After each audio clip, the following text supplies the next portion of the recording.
നമസ്കാരം. ന്യൂസ് 3ലേക്ക് എല്ലാ പ്രേക്ഷകർക്കും സ്വാഗതം. ബെറ്റർ ലേറ്റ് ദാൻ നെവർ, ഈ ഫ്രേസ് നമ്മളൊക്കെ നാഴികയ്ക്ക് 40 വട്ടം ഉപയോഗിക്കുന്നതാണ്. പക്ഷേ ഇനി പങ്കാളിക്കൊപ്പം ജീവിതം മുന്നോട്ട് പോകില്ലെന്ന് വർഷങ്ങൾക്ക് മുന്നേ ഉറപ്പിച്ചിട്ടും ഇന്നും പല കാരണങ്ങളാൽ അതിൽ തുടരുന്ന എത്രയോ പുരുഷന്മാരും സ്ത്രീകളും നമുക്കിടയിലുണ്ട്. ന്യൂസ് 3 ഇന്ന് സംസാരിക്കുന്നത് അത്തരക്കാരെ കുറിച്ചാണ്. ഹാപ്പിലി മാരീഡ് എന്ന് പറയുന്നത് പോലെ തന്നെ ഹാപ്പിലി ഡിവോഴ്സ്ഡ് എന്ന് പറയാൻ നമുക്ക് കഴിയണം. ഇന്ന് നമുക്കൊപ്പം അതിഥിയായി ചേരുന്നത് ഹാപ്പിലി ഡിവോഴ്സ്ഡ് എന്ന പുസ്തകത്തിലൂടെയും ഡോക്യുമെന്ററിയിലൂടെയും മലയാളിക്ക് സുപരിചിതയായ നിഷ രത്നമ്മയാണ്. സ്വാഗതം നിഷ ന്യൂസ് 3യിലേക്ക്. Thank you so much. ഈ ചർച്ച തുടങ്ങുന്നതിന് മുമ്പ് തന്നെ, അല്ലെങ്കിൽ നമ്മുടെ സംസാരം തുടങ്ങുന്നതിന് മുമ്പ് തന്നെ കണ്ടുകൊണ്ടിരിക്കുന്ന പ്രേക്ഷകരോട് പറയാനുള്ളത്, ഒരിക്കലും ഡിവോഴ്സിനെ പ്രോത്സാഹിപ്പിക്കുന്നതിന് വേണ്ടിയോ വിവാഹം വളരെ മോശമായൊരു കാര്യമാണ് എന്ന രീതിയിലോ അല്ല നമ്മൾ ഈ സംസാരത്തിലേക്ക് എത്തുന്നത് എന്നുള്ളതാണ്. അതേസമയം നിഷ, നമ്മൾ സംസാരിക്കുന്നത് ഇതിൽ തട്ടി നിൽക്കുന്ന, മുന്നോട്ട് പോകാൻ കഴിയുന്നില്ല, അല്ലെങ്കിൽ ജീവിത അവസാനമാണ് ഇത് എന്നൊക്കെ ചിന്തിക്കുന്ന ആളുകൾക്ക് മാറ്റം വരണം എന്നുള്ളതാണ് നമ്മുടെ ലക്ഷ്യവും. എന്താണ് ആമുഖമായി പറയാനുള്ളത്? അതുതന്നെയാണ് എനിക്കും പറയാനുള്ളത്. ഈ ഹാപ്പിലി ഡിവോഴ്സ്ഡ് എന്ന് പറയുന്ന ഒരു ഡോക്യുമെന്ററിയും പുസ്തകവും ഒക്കെ ചെയ്തപ്പം ആളുകളുടെ ഒരു തെറ്റിദ്ധാരണ എന്ന് പറഞ്ഞു കഴിഞ്ഞാൽ ഞാൻ എന്തോ ഡിവോഴ്സിനെ പ്രോത്സാഹിപ്പിക്കുന്ന ഒരാളാണെന്നായിരുന്നു. ഈ പുസ്തകവും ഡോക്യുമെന്ററി ഒക്കെ ഇറങ്ങിയ സമയത്തും ആളുകൾ അതുകൊണ്ട് തന്നെ വളരെ അത്തരത്തിലൊരു അറ്റാക്കൊക്കെ ഞാൻ നേരിട്ടിട്ടുണ്ടായിരുന്നു. പക്ഷെ പിന്നീട് പുസ്തകം വായിക്കാൻ ആളുകളിലേക്ക് എത്തുകയും അവരത് വായിക്കുകയും അതിന്റെ റിവ്യൂസ് ഒക്കെ വരാൻ തുടങ്ങിയപ്പോൾ മാത്രമാണ് അത് വിവാഹ മോചനത്തെ പ്രോത്സാഹിപ്പിക്കുന്ന ഒരു പുസ്തകമല്ല എന്ന് മനസ്സിലായത്. അപ്പം അത് തന്നെയാണ് എനിക്കും പറയാനുള്ളത്. ഞാൻ വിവാഹമോചനത്തെ പ്രോത്സാഹിപ്പിക്കുകയല്ല. എല്ലാ മനുഷ്യർക്കും നല്ല റിലേഷൻഷിപ്സ് ഉണ്ടാവണം, എല്ലാവരും സമാധാനത്തിലും സന്തോഷത്തിലും ജീവിക്കണമെന്ന് മാത്രമേ ഞാൻ പറയുന്നുള്ളൂ. അതെ, ആ ഡോക്യുമെന്ററിയിലേക്ക് എത്തുമ്പോൾ 13 സ്ത്രീകളുടെ കഥ, അല്ലെങ്കിൽ അവരുടെ ജീവിതമാണ് പ്രേക്ഷകരിലേക്ക് എത്തിച്ചത്. അത് അവർ ശരിക്കും പ്രതിനിധികളാണ്. നമ്മൾ ഇപ്പോൾ കണക്കുകൾ നോക്കുമ്പോൾ ഒരുപാട് ഡിവോഴ്സിൻ്റെ എണ്ണം കൂടുന്നു എന്ന രീതിയിലൊക്കെ ചർച്ചകൾ നേരത്തെ തന്നെ നടക്കുന്നുണ്ട്. അതിന് കാരണമായി പഴയ ആളുകൾ പറയുന്നത് അഡ്ജസ്റ്റ്മെൻറ്റിന് തയ്യാറാകുന്നില്ല പുതിയ കുട്ടികൾ, എന്തെങ്കിലും ഒരു ചെറിയ കാരണം വരുമ്പോൾ അത് വേണ്ട എന്ന് വെച്ച് പോകുന്നു എന്നുള്ളതാണ്. പക്ഷേ അതല്ല, അതിനപ്പുറത്തേക്ക് ഒരുപാട് കാരണങ്ങളുണ്ടെന്നും ഇത് അനുഭവിക്കുന്നത് അവരാണ് എന്നുമൊക്കെയുള്ള യാഥാർത്ഥ്യം, അത് ആളുകളിലേക്ക് എത്തണം എന്നുള്ളതല്ലേ നമ്മൾ ഉദ്ദേശിക്കുന്നത്? തീർച്ചയായും. അതിൽ ഒരു ഡോക്യുമെന്ററിയെ കുറിച്ച് പറഞ്ഞപ്പോൾ അതിലൊരു തിരുത്തുണ്ട്. ഡോക്യുമെന്ററിയിൽ 3 സ്ത്രീകളുടെ ജീവിതം മാത്രമാണ് ഞാൻ എടുത്തിട്ടുണ്ടായിരുന്നത്. പുസ്തകത്തിലാണ് 13 സ്ത്രീകളുടെ ജീവിതം പറഞ്ഞിട്ടുള്ളത്. അവരുടെ കഥകളാണ് പുസ്തകത്തിൽ പറഞ്ഞിട്ടുള്ളത്. അപ്പോൾ അതിന്റെ ഉദ്ദേശം എന്ന് പറയുന്നത്, ഞാൻ പറഞ്ഞല്ലോ, ആദ്യം ഡോക്യുമെന്ററി ചെയ്തു കഴിഞ്ഞപ്പോൾ അതിനൊരു പരിമിതി ഉണ്ടായിരുന്നു. 16 മിനിറ്റിലുള്ള ഒരു സിനിമയ്ക്ക് നമ്മളോട് സംവദിക്കാൻ പറ്റുന്നതിനൊരു പരിമിതി ഉണ്ട്. പറയാൻ പറ്റുന്ന ജീവിതത്തിന്റെ കഥകളുണ്ട്, അവരുടെ അനുഭവങ്ങളുണ്ട്. ആ പരിമിതി മറികടക്കാൻ വേണ്ടിയിട്ടാണ് 13 പേരുടെ ജീവിതങ്ങൾ ഉൾപ്പെടുത്തിക്കൊണ്ട് പുസ്തകത്തിലേക്ക് പോയത്. അപ്പം പറയാൻ ഇത്ര മാത്രമേ ഉള്ളൂ.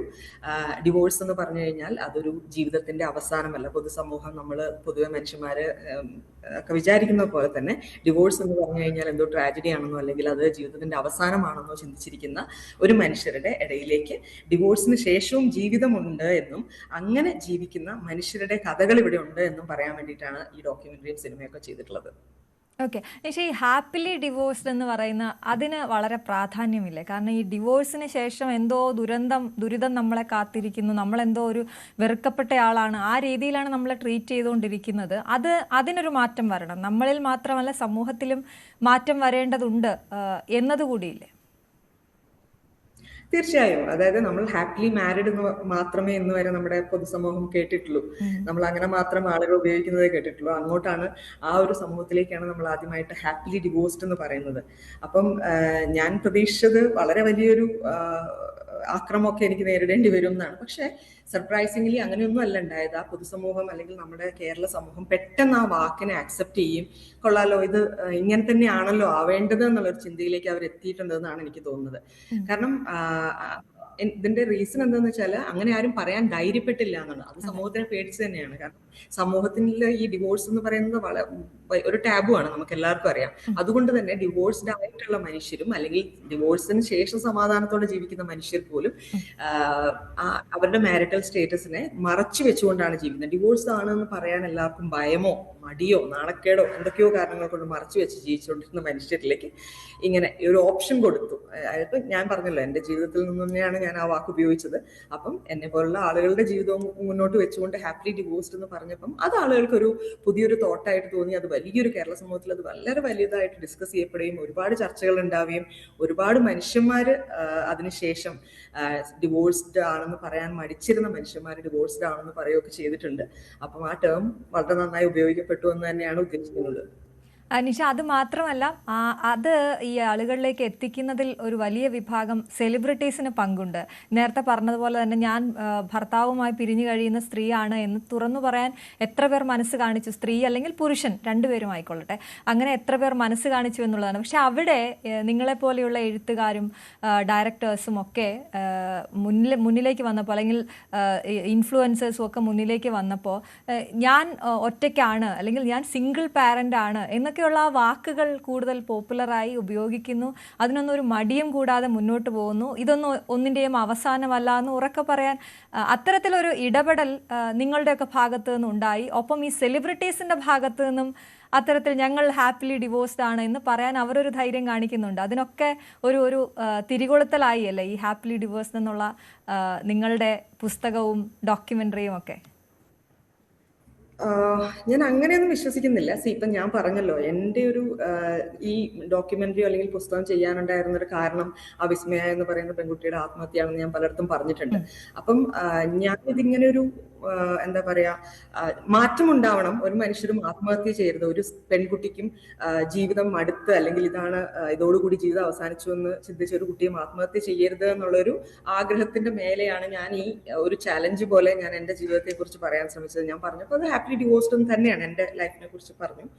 പിന്നെ സെലിബ്രിറ്റീസിനെ കുറിച്ച് പറയുകയാണെങ്കിൽ, സെലിബ്രിറ്റീസും ഈ സമൂഹത്തിൽ ജീവിക്കുന്ന മനുഷ്യരാണ്. അവരും ഈ കാലഘട്ടത്തിൽ ജീവിക്കുന്ന മാറ്റങ്ങളെ ഉൾക്കൊണ്ട് തന്നെ ജീവിക്കുന്ന മനുഷ്യരാണ്. അപ്പം എൻ്റെ പുസ്തകം അതിന് കാരണമായി എന്നൊന്നും പറയുന്നില്ല. ഇപ്പം ഫോർ എക്സാമ്പിൾ, ഏറ്റവും ബെസ്റ്റ് എക്സാമ്പിൾ ആയിട്ട് നമ്മുടെ മുന്നിലുള്ളത് മഞ്ജു വാര്യരുടെ ജീവിതമാണ്. നമ്മളെല്ലാവരും അപ്രീഷിയേറ്റ് ചെയ്യുന്ന അല്ലെങ്കിൽ അഭിനന്ദിക്കുന്ന ഒരു ജീവിതം തന്നെയാണ് അവരിപ്പോൾ ജീവിച്ചുകൊണ്ടിരിക്കുന്നത്. അപ്പം അത് അവരുടെ ജീവിതത്തിൽ നിന്നും അവർ എടുത്ത തീരുമാനങ്ങളുടെ ഭാഗമായിട്ടാണ് ഇപ്പോൾ അവർ ജീവിക്കുന്ന ജീവിതം ഉണ്ടായിട്ടുള്ളത്. അതുപോലെ തന്നെയാണ്, അല്ലാണ്ട് ഞാൻ ഇതിങ്ങനെ എല്ലാവരെയും മോട്ടിവേറ്റ് അങ്ങനെയൊന്നും ഉള്ളത് എൻ്റെ ലക്ഷ്യമായിരുന്നില്ല. പക്ഷെ ഡെഫിനറ്റ്ലി ഈ പെൺകുട്ടികളുടെ ഇത്തരത്തിലുള്ള ആത്മഹത്യകൾ എന്നെ വറി ചെയ്യിപ്പിച്ചിട്ടുണ്ടെന്നുള്ളത് സത്യമാണ്. അതെ, ഈ സ്ത്രീകളുമായി ബന്ധപ്പെട്ട് പറയുമ്പോൾ നമ്മൾ ഈ മെനോപോസ് സ്റ്റേജിൽ ഉണ്ടാകുന്ന ഒരുപാട് ബുദ്ധിമുട്ടുകൾ താങ്കൾ പുസ്തകം എഴുതിയിട്ടുള്ളതാണ്.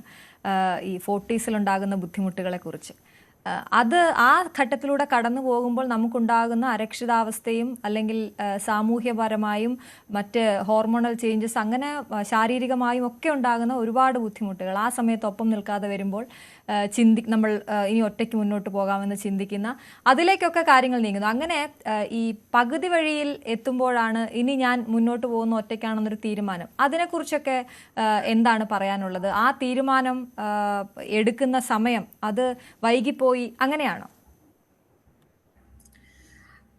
മെനോപോസ് അല്ലെങ്കിൽ പെരിമെനോപോസ് എന്നൊക്കെ പറയുന്നത് എനിക്ക് തോന്നുന്നത് അതിന് പ്രത്യേകിച്ച് ഏജ് ഒന്നുമില്ല. ഞാൻ മനസ്സിലാക്കുന്നത്, ഇപ്പൊ ഞാൻ അതിനെക്കുറിച്ച് കൂടുതൽ പഠിച്ചുകൊണ്ടിരിക്കുന്ന ഒരാളും കൂടിയാണ്. അപ്പൊ ഞാൻ മനസ്സിലാക്കുന്നത് ഏത് പ്രായത്തിൽ വേണമെങ്കിലും മനുഷ്യരുണ്ടാവാം. ചിലപ്പോൾ 20ന്റെ അവസാനത്തിലോ അല്ലെങ്കിൽ ഏർലി 30s ഒരു പെരിമെനോപോസൽ സ്റ്റേജ് സ്റ്റാർട്ട് ചെയ്യണം എന്ന് വെച്ചാൽ പീരിയഡ്സ് സ്റ്റോപ്പ് ചെയ്യണം എന്നല്ല, അതിന്റെ ലക്ഷണങ്ങൾ കണ്ടു തുടങ്ങിയേക്കാം. നമ്മൾ hormonal changes, basically menopause is all about hormonal changes. അപ്പോൾ ആ ഹോർമോണൽ ചേഞ്ചസിന്റെ ഭാഗമായിട്ട് നമുക്ക് മാനസികമായും ശാരീരികമായിട്ടുള്ള ഒരുപാട് മാറ്റങ്ങൾ ഉണ്ടാവുന്നു. അതിന്റെ ഉള്ളിൽ ഒന്നെന്ന് പറയുന്നത് ഇപ്പം ഡിവോഴ്സ് ഒക്കെ നടക്കുന്നു. മെനോ ഡിവോഴ്സ് എന്ന് പറയുന്ന ഒരു ടേം ഒക്കെ എമേർജ് ചെയ്ത് വരുന്ന ഒരു കാലഘട്ടമാണ്. അപ്പം എനിക്ക് തോന്നുന്നത് ഈ ഒരു ഹോർമോണൽ ചേഞ്ചസ് നടക്കുമ്പം സ്ത്രീകൾ കുറച്ചും കൂടി നമ്മളുടെ ഈ സഹിക്കാനും ക്ഷമിക്കാനും ഉള്ള കഴിവ് സ്ത്രീക്കുണ്ട് എന്നൊക്കെയാണല്ലോ പറയപ്പെടുന്നത്, എനിക്കറിയത്തില്ല. ബട്ട് ദെൻ അങ്ങനെ സഹിക്കുകയും ക്ഷമിക്കുകയും ഒക്കെ ചെയ്തുകൊണ്ടിരുന്ന അല്ലെങ്കിൽ ടോക്സിക് റിലേഷൻഷിപ്പിൽ കുടുങ്ങി കിടന്ന സ്ത്രീകളൊക്കെ പെട്ടെന്ന് അവരുടെ സെൽഫ് വർത്തിനെ കുറിച്ചും അവരുടെ സെൽഫ് റെസ്പെക്റ്റും സെൽഫ് ലവിനെ കുറിച്ചൊക്കെ ചിന്തിക്കുകയും ഇങ്ങനെ ആയാൽ ശരിയാവില്ല അല്ലെങ്കിൽ അവർ ആ ക്ഷമിക്കാനും സഹിക്കാനും ഒക്കെ ഉള്ള അവരുടെ കഴിവ് കുറഞ്ഞു വരികയൊക്കെ ചെയ്യുന്നു. അപ്പോൾ അത് ഭയങ്കരമായിട്ടുള്ള ഒരു കോൺഫ്ലിക്റ്റ് അവരുടെ ലൈഫിൽ ഉണ്ടാക്കുകയും ഇനി എംപവേർഡ് ആയിട്ടുള്ള അല്ലെങ്കിൽ എഡ്യൂക്കേറ്റഡ് ആയിട്ടുള്ള അല്ലെങ്കിൽ സ്വന്തം കാലം നിൽക്കാൻ കഴിവുള്ള സ്ത്രീകളാണെങ്കിൽ എനിക്ക് ഈ ജീവിതം അല്ല വേണ്ടത്, അല്ലെങ്കിൽ this is not what I want എന്നോ, അല്ലെങ്കിൽ എനിക്ക് കുറച്ചും കൂടെ നല്ലൊരു ജീവിതം ജീവിക്കാനുള്ള അവകാശമുണ്ടെന്നോ, അല്ലെങ്കിൽ ടോക്സിക് ആയിട്ടുള്ള റിലേഷൻഷിപ്പ് പുറത്തു വരേണ്ട ആവശ്യമുണ്ടെന്നോ ഒക്കെ മനസ്സിലാക്കി അവർ ആ ഒരു തീരുമാനങ്ങൾ എടുക്കുന്ന ഒരു സമയമാണെന്നാണ് എനിക്ക് തോന്നുന്നത്. അപ്പൊ മെനപ്പോസും ആ ഹോർമോണൽ ചേഞ്ചസും ഒരു പക്ഷേ ആ സ്ത്രീനെ ആ ഒരു സ്റ്റേജിൽ സപ്പോർട്ട് ചെയ്യുന്നുണ്ടാവും. ഇപ്പം ഏർലി 20s അല്ലെങ്കിൽ വിവാഹം കഴിഞ്ഞ ഉടനെ മാത്രമൊന്നും അല്ല ഡിവോഴ്സ് നടക്കുന്നത്. ഏർലി ലൈക്ക് ലേറ്റ് 40s അല്ലെങ്കിൽ ഇപ്പം നമുക്കറിയാം റീസെന്റ് ആയിട്ട് ഒരു വിവാഹം കഴിഞ്ഞ ഒരു കപ്പിൾ അവർ വളരെ ലേറ്റ് ആയിട്ട് കല്യാണം കഴിക്കുന്നതാണ്. അപ്പൊ അത്തരത്തിലുള്ള മെനോപോസിന് ശേഷവും ആളുകൾ വിവാഹത്തിനെ കുറിച്ച് ചിന്തിക്കുന്നുണ്ട്, അല്ലെങ്കിൽ വിവാഹമോചനത്തെ കുറിച്ച് ചിന്തിക്കുന്നുണ്ട്. അപ്പം അവർ ഇവോൾവ് ചെയ്തുകൊണ്ടിരിക്കുന്നതിന്റെ ഭാഗമായിട്ടാണെന്നാണ് ഞാൻ മനസ്സിലാക്കുന്നത്. അവരുടെ ഹോർമോണൽ ചേഞ്ച് അവരെ കുറച്ചും കൂടെ സ്ത്രീകളെ കുറച്ചും കൂടെ ബോൾഡർ ആക്കുന്നുണ്ട്, കുറച്ചും കൂടെ എന്താ പറയുക. പിന്നെ സൊസൈറ്റിയിൽ നടക്കുന്ന സോഷ്യൽ മീഡിയയിലും മൊത്തത്തിൽ പൊതുസമൂഹത്തിൽ നടക്കുന്ന കാര്യങ്ങളെല്ലാം അവർ ഇൻഫ്ലുവൻസ്ഡ് ആവുന്നുണ്ട് എന്നാണ് എനിക്ക് തോന്നുന്നത്. അപ്പം ഡെഫിനറ്റ്ലി ഈ മെനോപോസിനും അങ്ങനെ വല്ല സ്റ്റഡീസ് ഒക്കെ നടന്നിട്ടുണ്ടോ എന്ന് എനിക്കറിയത്തില്ല. മെനോപോസ് കാലഘട്ടത്തിൽ സ്ത്രീകൾ കൂടുതലായിട്ട് ഡിവോഴ്സിലേക്ക് പോകുന്നുണ്ടോ എന്ന് എനിക്കറിയത്തില്ല. ബട്ട് ദെൻ അതിന് ബന്ധമുണ്ടെന്നാണ് ഞാൻ വിശ്വസിക്കുന്നത്. അതെ, നമ്മൾ ഈ ദാമ്പത്യത്തിൽ എന്തെങ്കിലുമൊക്കെ പ്രശ്നങ്ങൾ ഉണ്ടാകുമ്പോൾ, ജീവിതത്തിൽ പ്രശ്നങ്ങൾ ഉണ്ടാകുമ്പോൾ എപ്പോഴും കൗൺസിലിംഗ് എന്ന വാക്ക് ആദ്യം വരാറുണ്ട്. ഈ കൗൺസിലിംഗ് വഴി വീണ്ടും ആ ജീവിതത്തിലേക്ക് അല്ലെങ്കിൽ ആ ഒരു ദാമ്പത്യത്തിലേക്ക് തള്ളിവിടാനാണ് പലപ്പോഴും ശ്രമിക്കുന്നതെന്ന് നമുക്ക് തോന്നിപ്പോകാറുണ്ട് പലയിടത്തും പല സാഹചര്യങ്ങളിലും. എന്താണ് അതിനെക്കുറിച്ച് നിഷയ്ക്ക് തോന്നിയിട്ടുള്ളത്?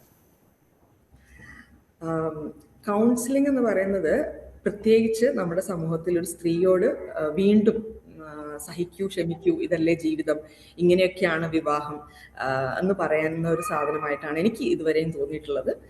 പലപ്പോഴും കൗൺസിലിങ്ങിലൊക്കെ പോയിട്ടുള്ള ഒരാളും കൂടെയാണ് ഞാൻ. അവിടെ എപ്പോഴും പുരുഷന്മാരിങ്ങനെയല്ലേ, വിവാഹം എന്നാൽ ഇങ്ങനെയല്ല, ആ ഒരു ട്രഡീഷണൽ കൺവെൻഷണൽ രീതിയിൽ നിന്നുകൊണ്ടാണ് ഈ കൗൺസിലിംഗ് നടത്തുന്നതാണ്. അവിടെ കുട്ടികളെ കുറിച്ച് നിങ്ങൾക്ക് ചിന്തിക്കണ്ടേ, അല്ലെങ്കിൽ കുട്ടികൾക്ക് അച്ഛനും അമ്മയും ഇല്ലാണ്ട് ഒരുമിച്ച് ജീവിക്കാൻ പറ്റും, അത്തരത്തിലുള്ള ചിന്തകളാണ്. അതിനപ്പുറത്തേക്ക് അവർ മാറി ചിന്തിക്കാൻ ഇതുവരും ഈ കൗൺസിലേഴ്സ് തയ്യാറായിട്ടില്ല എന്നാണ് എനിക്ക്. അത് വളരെ ചുരുക്കം ചില മനുഷ്യന്മാർ അങ്ങനെയൊക്കെ പറയുന്നുണ്ടാവും. പക്ഷെ പൊതുവെ ഈ കൗൺസിലിംഗ് ഈ ടോക്സിക് റിലേഷൻഷിപ്പിലോ അല്ലെങ്കിൽ ബുദ്ധിമുട്ടുള്ള ഒരു ജീവിതത്തിലോ പിടിച്ചു നോക്കി കിടക്കാൻ തന്നെയാണ് മനുഷ്യന്മാരോട് പറയുന്നത്. അവർ ചേഞ്ച് ചെയ്യണം എന്നാണ് എനിക്ക് പറയാനുള്ളത്.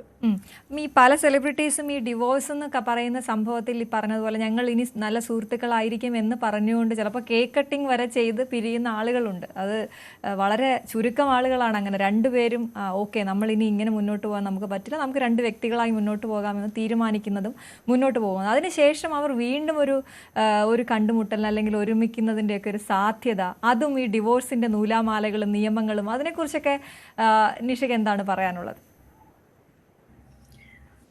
ഈ ഡിവോഴ്സിന് ശേഷം, അതായത് ഒരു വിവാഹ ബന്ധത്തിൽ നിന്നും ഒഴിഞ്ഞതിന് ശേഷം അവര് ജീവിതകാലം മുഴുവൻ ശത്രുക്കളായിട്ടിരിക്കണം, അല്ലെങ്കിൽ അങ്ങനെയാണ് നമ്മുടെ പൊതുസമൂഹം വിശ്വസിക്കുന്നത്, അങ്ങനെ കണ്ടിട്ടുള്ളൂ. ആ ഒരു സമൂഹത്തിലേക്കാണ് ഇതിന് ശേഷവും സൗഹൃദം സാധ്യമാണ്, അല്ലെങ്കിൽ കുട്ടികളുണ്ടെങ്കിൽ ആ കുട്ടികളുടെ അച്ഛനും അമ്മയുമായി രണ്ട് വ്യക്തികളായി രണ്ട് വീടുകളിൽ ജീവിക്കുക സാധ്യമാണെന്നുള്ളൊക്കെ ഒരു ഓപ്ഷൻ വെക്കുന്നത്. അപ്പൊ ഇപ്പൊ എന്റെ ജീവിതത്തിലാണെങ്കിൽ പോലും ഞാൻ എൻ്റെ എക്സ് ഭർത്താവുമായിട്ട് വളരെ കോഡിയലായിട്ടാണ് മുന്നോട്ട് പോകുന്നത്. അത് രണ്ട് വ്യക്തികൾ തമ്മിലുള്ള റിലേഷൻഷിപ്പ് എങ്ങനെയാണോ അതിനെ ഡിപ്പെൻഡ് ചെയ്തിരിക്കും. മാത്രമല്ല നിങ്ങൾ എഫേർട്ട് എടുക്കുന്നുണ്ട്. പിന്നെ ഞാൻ കാണുന്ന പലപ്പോഴും പല ബന്ധങ്ങളിലും ഈ മനുഷ്യർ ചെയ്യുന്ന ഏറ്റവും വലിയ ദ്രോഹം കുട്ടികളോടാണ്. അതായത് പിരിയുന്ന സമയത്ത് അച്ഛനെ കുറിച്ച് അല്ലെങ്കിൽ അമ്മയെ കുറിച്ച് ആ കുട്ടികളുടെ മനസ്സിലേക്ക് വിഷം കുത്തിവെക്കുക. അപ്പം എന്നിട്ട് അവർ പറയുന്നൊരു കാര്യമുണ്ട്, ആ കുട്ടിക്ക് അച്ഛന് ഇഷ്ടമല്ല അല്ലെങ്കിൽ അമ്മേനെ ഇഷ്ടമല്ല.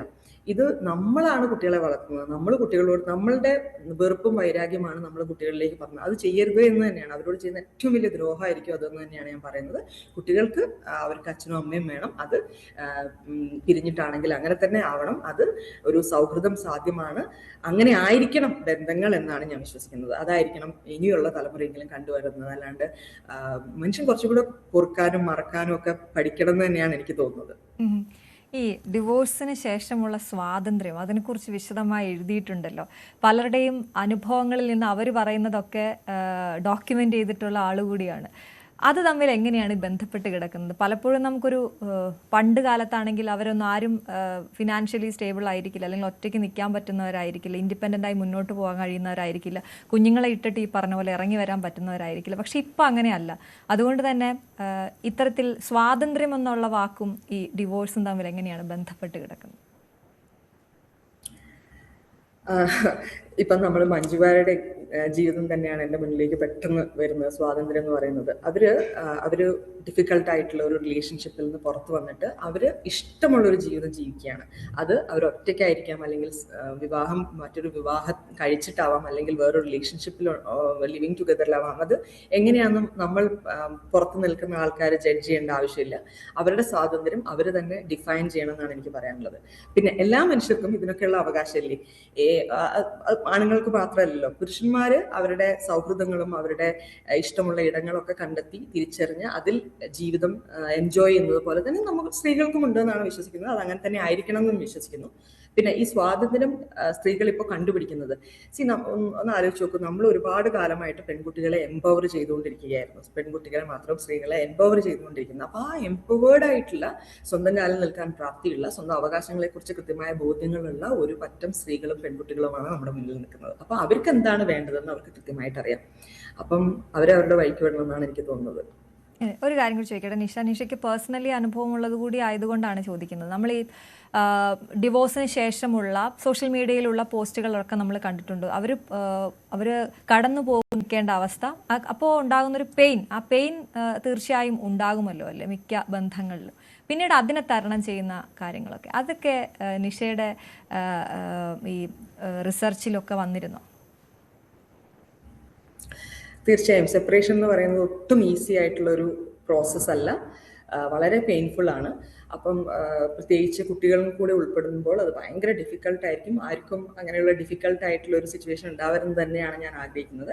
പക്ഷെ അങ്ങനെ ഒരു ഫേസ് ഉണ്ടെന്നുണ്ടെങ്കിൽ, അതായത് ഒരു നിങ്ങളുടെ മുൻപിൽ ഒരു ഡിഫിക്കൽട്ട് റിലേഷൻഷിപ്പിൽ, ഒരു ടോക്സിക് റിലേഷൻഷിപ്പിൽ പിടിച്ചു തൂങ്ങി കിടക്കണമെന്ന് ചോദിച്ചു കഴിഞ്ഞാൽ ഞാൻ ഡെഫിനറ്റ്ലി പറയാം, വേണ്ട, അതിനപ്പുറത്തേക്ക് ഒരു ജീവിതമുണ്ട്, പുറത്ത് കിടക്കാനേ ഞാൻ പറയുന്നുള്ളൂ. പക്ഷേ എൻ്റെ റിസർച്ചിൽ അങ്ങനെയൊക്കെ വന്നിട്ടുണ്ടോ എന്ന് ചോദിച്ചാൽ പലരുടെയും അനുഭവങ്ങളും കഥകളൊക്കെ കേട്ടിട്ടുണ്ട്, അത്തരത്തിലുള്ള കാര്യങ്ങളൊക്കെ ഉണ്ടായിട്ടുണ്ട്. അപ്പം എനിക്ക് പ്രത്യേകിച്ച് ഒരാളുടെ കാര്യമായിട്ട് പറയാൻ പറ്റില്ല എന്നാണ് എനിക്ക് തോന്നുന്നത്. തീർച്ചയായിട്ടും. ഈ നമ്മൾ മിനോ ഡിവോഴ്സിനെ കുറിച്ചൊക്കെ സംസാരിക്കുമ്പോൾ, ചർച്ചയ്ക്ക് കയറുന്നതിന് മുമ്പും ഒരുപാട് പുരുഷന്മാരോട് ഈ കാര്യം സംസാരിച്ചപ്പോൾ എനിക്ക് മനസ്സിലായത്, പുരുഷന്മാർ മുൻകൈ എടുക്കാറുണ്ടോ എന്നുള്ളതാണ് ഈ ഒരു പിരിയലിന്. അല്ലെങ്കിൽ അപ്പോൾ വന്നൊരു കമൻറ്റ്, സഹിക്കുന്നത് കൂടുതൽ സ്ത്രീകളല്ലേ എന്നുള്ളതാണ്. അപ്പോൾ അവർക്കാണ് മോചനം വേണ്ടത് എന്ന രീതിയിലുള്ള കമൻറ്റുകൾ. ഇതിനോടൊക്കെയുള്ളൊരു പ്രതികരണം എങ്ങനെയാണ് നിഷയുടെ?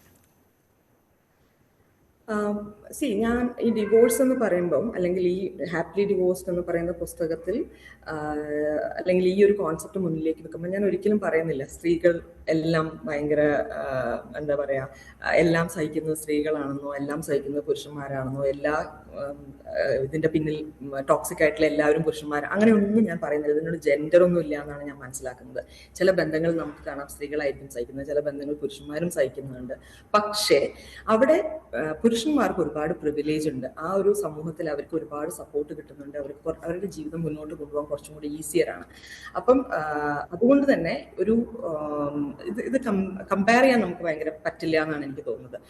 അത് ഞാൻ പറയാറുണ്ട് എപ്പോഴും, ഒരു സ്ത്രീയും പുരുഷനും വിവാഹമോചിതരായി കഴിഞ്ഞു കഴിഞ്ഞാൽ പിറ്റേ ദിവസം തൊട്ട് ആ സ്ത്രീ ഒരു സമൂഹത്തിന്റെ ഒരു സർവൈലൻസിലേക്ക് പോവുകയാണ്.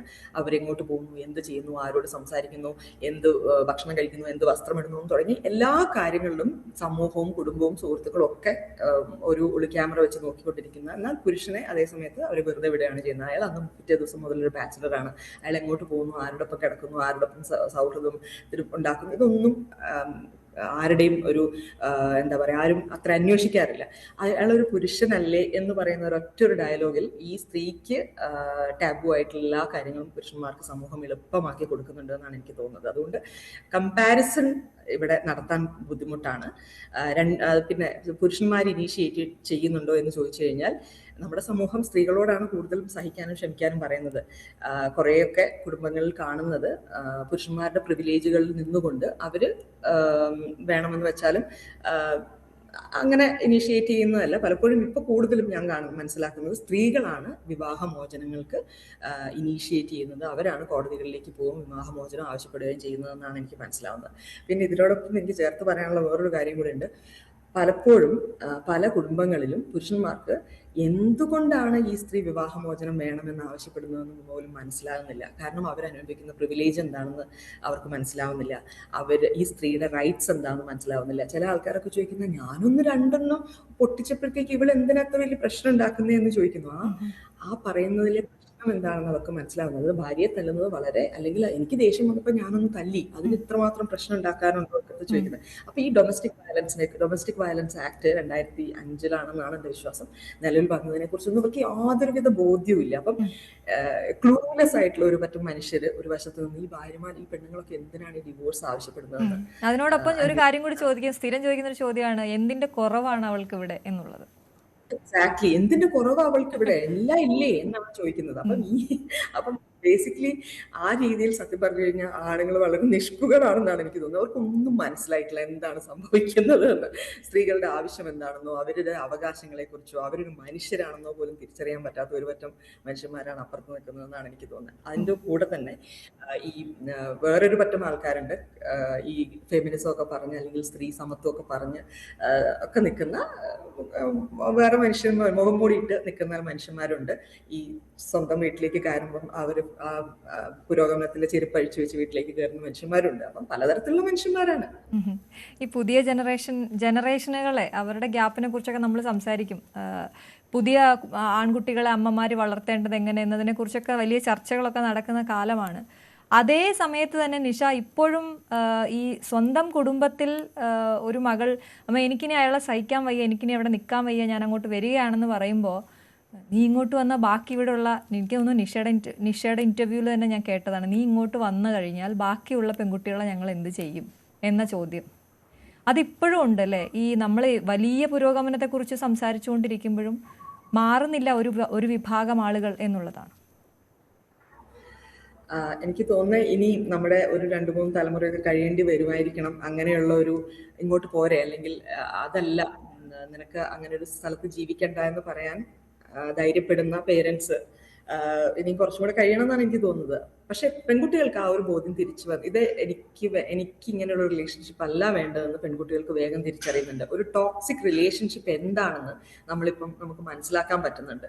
അപ്പം പെൺകുട്ടികൾ, അപ്പം ഞാൻ പറഞ്ഞല്ലോ, എംപവേർഡ് ആയിട്ടുള്ള പെൺകുട്ടികളാണ്, എംപവേർഡ് ആയിട്ടുള്ള സ്ത്രീകളാണ്. പക്ഷെ പേരൻസ് എന്ന് പറയുന്നത് ഒരു പഴയ തലമുറയാണ്. ഈ പഴയ തലമുറയിലെ പേരൻസ് പഴയ ആറ്റിറ്റ്യൂഡും ചിന്താഗതിയും അവരുടെ കൺവെൻഷണൽ തിങ്കിങ് ഒക്കെ വെച്ചിട്ടായിരിക്കും ഈ ആൺകുട്ടികളെ വളർത്തിയിട്ടുണ്ടാവുക. അപ്പം ഒരു ഭാഗത്ത് ഈ പെൺകുട്ടികൾ മാത്രമാണ് അവിടെ എംപവേർഡ് ആയി നിൽക്കുന്നത്. ആൺകുട്ടികളും അല്ലെങ്കിൽ അവരുടെ പേരൻസും ഒട്ടും ഈ മാറ്റങ്ങളൊന്നും അവർ അറിയുന്നില്ല, അല്ലെങ്കിൽ ഇതൊന്നും ആക്സെപ്റ്റ് ചെയ്തിട്ടില്ല എന്നുള്ളതാണ്. അപ്പം പ്രശ്നങ്ങളാണ് മൊത്തം. ഇങ്ങനത്തെ കാര്യങ്ങൾ ഡോക്യുമെന്റ് ചെയ്യുമ്പോൾ നിഷ നേരിട്ട ഒരു വെല്ലുവിളി, ഒരുപാട് വെല്ലുവിളികൾ ഉണ്ടെങ്കിലും പ്രധാനപ്പെട്ട വെല്ലുവിളി അവരത് പറയുമോ എന്നുള്ളതാണ്. ഈ മുഖം കാണിച്ച് പറയുക, അതിനൊരു ധൈര്യം വേണം. ഇത് സൊസൈറ്റിക്ക് വേണ്ടി കൂടിയുള്ള ഒരു ഡോക്യുമെന്റേഷൻ ആണ് എന്നുള്ള ബോധ്യം അവർക്കുണ്ടാകണം. എങ്ങനെയായിരുന്നു ആ ഒരു പ്രോസസ്സ്? അതിനെക്കുറിച്ചൊന്ന് പറയാമോ? ഞാൻ പറഞ്ഞല്ലോ, 3 സ്ത്രീകളുടെ സ്റ്റോറീസ് ആണ് ആദ്യം പറയാമെന്ന് വിചാരിച്ചത് ഞാൻ ബിഹൈൻഡ് ദ ക്യാമറ. അപ്പം ആദ്യം സെലക്ട് ചെയ്ത ആളുകളൊന്നും ഒരു ഈ ഷൂട്ടിന്റെ പകുതിയൊക്കെ ആയ സമയത്ത് അവരുടെ കുടുംബത്തിൽ നിന്നൊക്കെ ഒത്തിരി പ്രഷർ അവർക്കുണ്ടായി. ഇതൊക്കെ ഇനിയിപ്പോൾ പറഞ്ഞിട്ട് വേണോ, അല്ലെങ്കിൽ നിനക്ക് ഇതൊക്കെ ചെയ്യേണ്ട ആവശ്യമുണ്ടോ, എല്ലാം കഴിഞ്ഞ കാര്യങ്ങളല്ലേ, ഇതെല്ലാം കുത്തിപ്പൊക്കി എടുക്കണോ എന്നൊക്കെയുള്ള ചോദ്യങ്ങളൊക്കെ വന്നിട്ട് 2-3 പേര് ഈ ഷൂട്ടിന്റെ പകുതി വെച്ച് പോയിട്ടുണ്ട്. പിന്നീട് എനിക്ക് ഉണ്ടായിരുന്ന ടാസ്ക് എന്ന് പറഞ്ഞു കഴിഞ്ഞാൽ ഈ ആൾക്കാരെ കണ്ടുപിടിക്കുക എന്നുള്ളതാണ്. പുതിയ ആൾക്കാരെ കണ്ടുപിടിക്കണം, അവർ പറയാൻ തയ്യാറാവണം. അങ്ങനെ ഒരുപാട് ഞാൻ വിചാരിച്ചു ഒരു പോയിന്റ് ഓഫ് ടൈമിൽ ഞാൻ വിചാരിച്ചു ഈ പ്രോജക്റ്റ് മുന്നോട്ട് പോകില്ല, അത് സ്റ്റക്കായെന്ന് തന്നെ ഞാൻ വിചാരിച്ചിട്ടുണ്ടായിരുന്നു. കാരണം ഷൂട്ട് ചെയ്ത് പകുതിയാകുമ്പോഴാണ് ഈ ആൾക്കാർ ഇട്ടിട്ട് പോകുന്നത്. അപ്പം അത് വലിയൊരു ചാലഞ്ച് തന്നെയായിരുന്നു. അവരുടെ സ്റ്റോറി പറയാൻ ധൈര്യമുള്ള, നമ്മൾ എന്തുകൊണ്ട് ഇത് തുറന്നു പറയണമെന്ന് ബോധ്യമുള്ള, ഇപ്പം ഞാനിത് പറയുന്നത് എൻ്റെ കഥ പറഞ്ഞ് ആരെങ്കിലും നാറ്റിക്കാനോ അല്ലെങ്കിൽ മറ്റെന്തെങ്കിലും പേഴ്സണൽ ബെനിഫിറ്റിന് വേണ്ടിയിട്ടല്ല എന്നുള്ളൊരു ബോധ്യമൊക്കെ മനുഷ്യന്മാർക്ക് ഉണ്ടാവണമല്ലോ. നമ്മൾ ചെയ്യുന്നത് ഒരു സോഷ്യൽ കമ്മിറ്റ്മെന്റ് കൂടെയാണ് എന്ന് ഒക്കെ ബോധ്യമുള്ള മനുഷ്യന്മാരെ കണ്ടെത്തുക എന്ന് പറയുന്നത് വളരെ ഡിഫിക്കൽട്ട് തന്നെയായിരുന്നു. അപ്പൊ പക്ഷെ അങ്ങനെയുള്ള ആളുകളും ഉണ്ടായി എന്നുള്ളത് വളരെ സന്തോഷമുള്ള കാര്യമാണ്. പുസ്തകത്തിലേക്ക് വന്നപ്പോൾ കുറച്ചുകൂടി ഫ്രീഡം ഉണ്ടായിരുന്നോ? അത് തമ്മിലുള്ള ഒരു വ്യത്യാസം എങ്ങനെ കാണുന്നത്? പുസ്തകത്തിലേക്ക് വന്നപ്പോൾ കുറച്ചുകൂടെ ഫ്രീഡം ഉണ്ടായിരുന്നു. കുറച്ചും കൂടെ ഒരു 16 മിനിറ്റിൽ 3 പേരുടെ വിവാഹമോചനത്തിന്റെയും അതിജീവനത്തിന്റെയും കഥ പറയുക എന്നുള്ളത് പറയുന്നത് ഒട്ടും ഈസി ആയിട്ടുള്ള ഒരു കാര്യമായിരുന്നില്ല.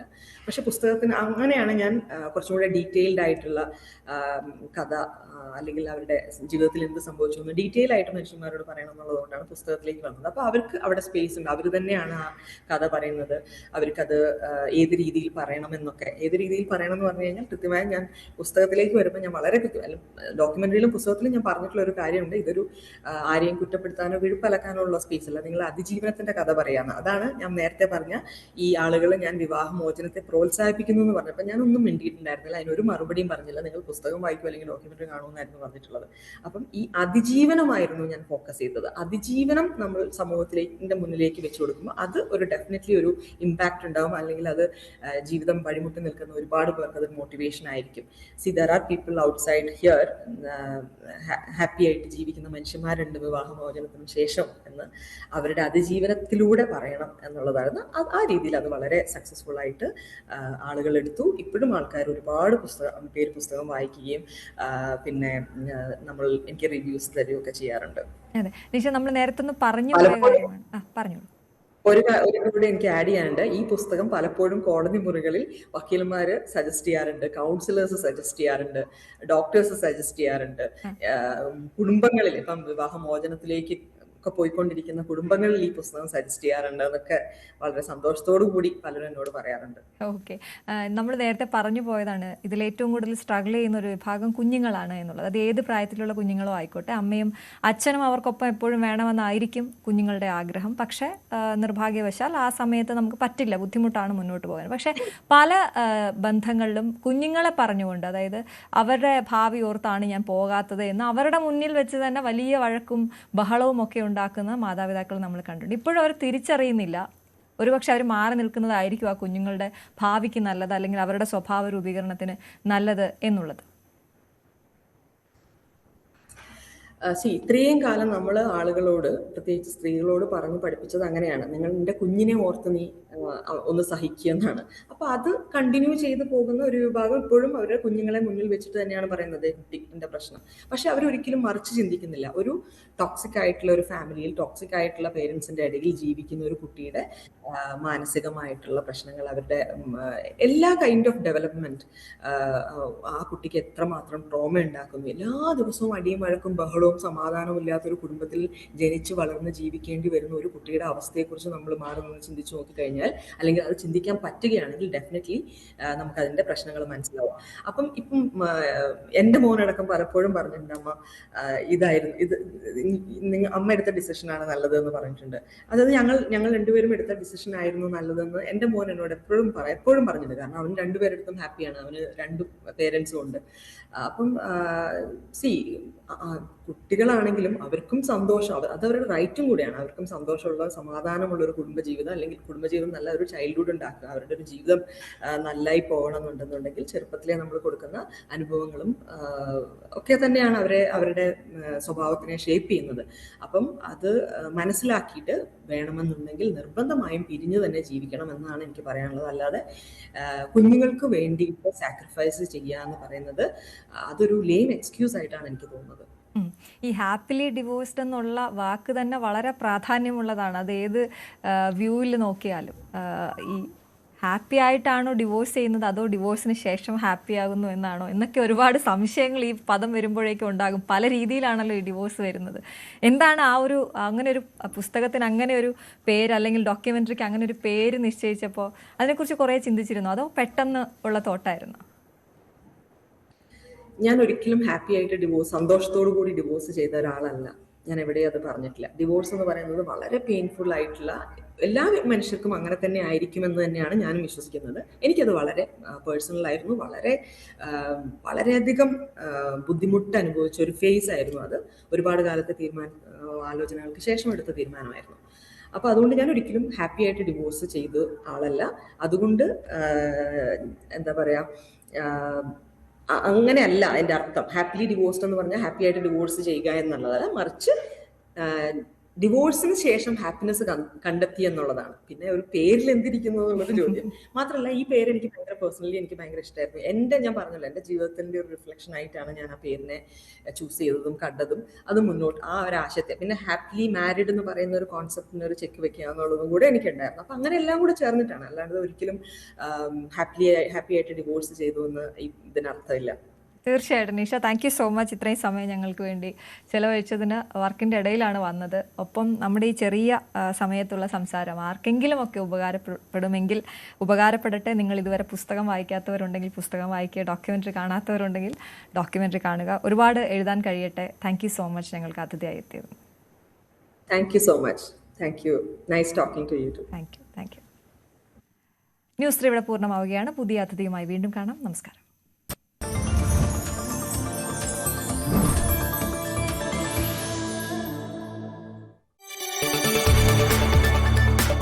കൂടുതൽ വാർത്തകൾക്ക് news 18 Keralam YouTube channel subscribe ചെയ്യുക.